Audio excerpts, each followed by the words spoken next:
여호와께서 모세에게 말씀하여 이르시되 아론과 그의 아들들에게 말하여 그들로 이스라엘 자손이 내게 드리는 그 성물에 대하여 스스로 구별하여 내 성호를 욕되게 함이 없게 하라.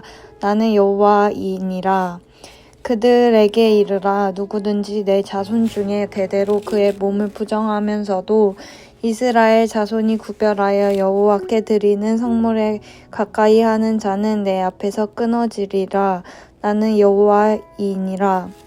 아론의 자손 중 나병 자나 유출병자는 그가 정결하기 전에는 그 성물을 먹지 말 것이요. 시체의 부정에 접촉된 자나 설정한 자나 무릇 사람을 부정하게 하는 벌레에 접촉된 모든 사람과 무슨 부정이든지 사람을 더럽힐 만한 것에게 접촉된 자, 곧 이런 것에 접촉된 자는 저녁까지 부정하니 그의 몸을 물로 씻지 아니하면 그 성물을 먹지 못할지며 해가 질 때에야 정하리니 그 후에야 그 성물을 먹을 것이니라. 이는 자기의 음식이 됨이니라. 시체나 찢겨 죽은 짐승을 먹음으로 자기를 더럽히지 말라. 나는 여호와이니라. 그들은 내 명령을 지킬 것이니라. 그것을 속되게 하면 그로 말미암아 죄를 짓고 그 가운데서 죽을까 하노라. 나는 그들을 거룩하게 하는 여호와이니라. 일반인은 성물을 먹지 못할 것이며 제사장의 객이나 품꾼도 다 성물을 먹지 못할 것이니라. 그러나 제사장이 그의 돈으로 어떤 사람을 샀으면 그는 그것을 먹을 것이며 그의 집에서 출생한 자도 그렇게 하여 그들이 제사장의 음식을 먹을 것이며 제사장의 딸이 일반인에게 출가하였으면 거제의 성물을 먹지 못하되 만일 그의 가부가 되든지 이혼을 당하든지 자식이 없이 그의 친정에 돌아와서 젊을 때와 같으면 그는 그의 아버지의 몫의 음식을 먹을 것이나 일반인은 먹지 못할 것이니라. 만일 누가 부지 중에 성물을 먹으면 그 성물에 그것을 5분의 1을 더하여 제사장에게 줄지니라. 이스라엘 자손이 여호와께 드리는 성물을 그들은 속되게 하지 말지니 그들이 성물을 먹으면 그 죄로 인하여 형벌을 받게 할 것이니라. 나는 그 음식을 거룩하게 하는 여호와이니라. 1절부터 7절까지 해서 제사장들에게 이렇게 이르라고 하십니다. 부정해진 사람은 성물을 먹을 수 없다. 3절 내 자손 중에 대대로 그의 몸이 부정하면서도 이스라엘 자손이 구별하여 여호와께 드리는 성물에 가까이 하는 자는 내 앞에서 끊어지리라. 여기서 말하는 성물은 하나님께 드린 제사의 음식을 말합니다. 이 제사장은 사람들이 하나님께 가져온 제물을 하나님께 바칩니다. 그런데 그 제물 중 일부는 제사장이 먹을 수 있도록 허락해 주셨습니다.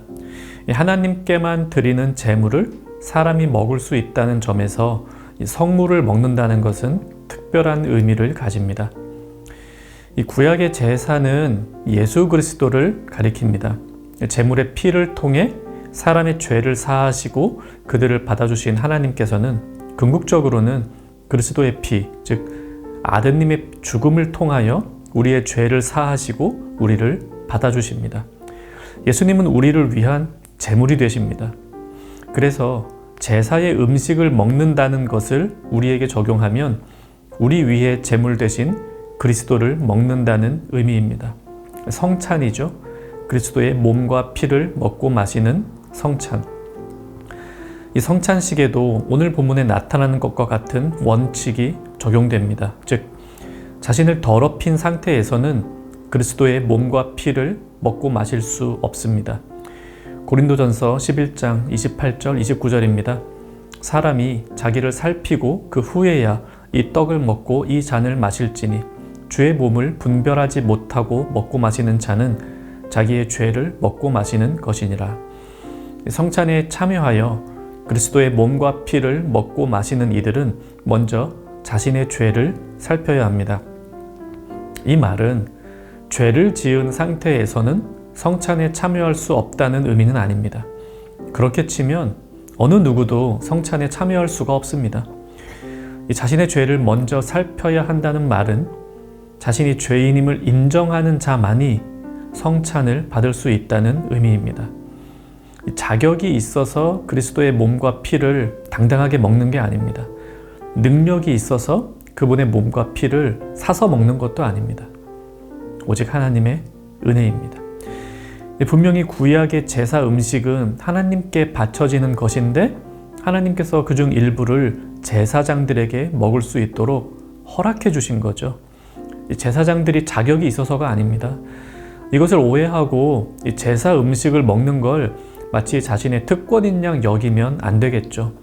그런 제사장은 하나님과의 바른 관계를 오해하고 있는 것입니다. 죄인인 인간은 하나님의 은혜로만 그분께 나아가서 그분을 만날 수 있습니다. 이 제사장이라는 직분이나 그의 가문이 자격을 부여하는 게 아닙니다. 우리 교회는 매월 첫 주일에 성찬을 시행합니다. 그때마다 제가 항상 같은 권면을 드립니다. 누구든지 심각한 죄 가운데 있는 사람은 이 성찬에 참여하지 않는 것이 좋습니다. 하지만 저는 목사로서 여러분에게 권면드립니다. 내가 비록 죄악 가운데 있을지라도 이 성찬을 통하여 나의 믿음을 강화시켜 주실 것을 믿으며 담대한 마음으로 성찬의 자리에 나오십시오. 이처럼 자격이 있어서 내가 죄가 없어서 그리스도의 몸과 피를 먹는 게 아니라 오직 죄를 씻어주시는 은혜로만 성찬에 참여한다는 믿음과 고백, 이것이 중요합니다.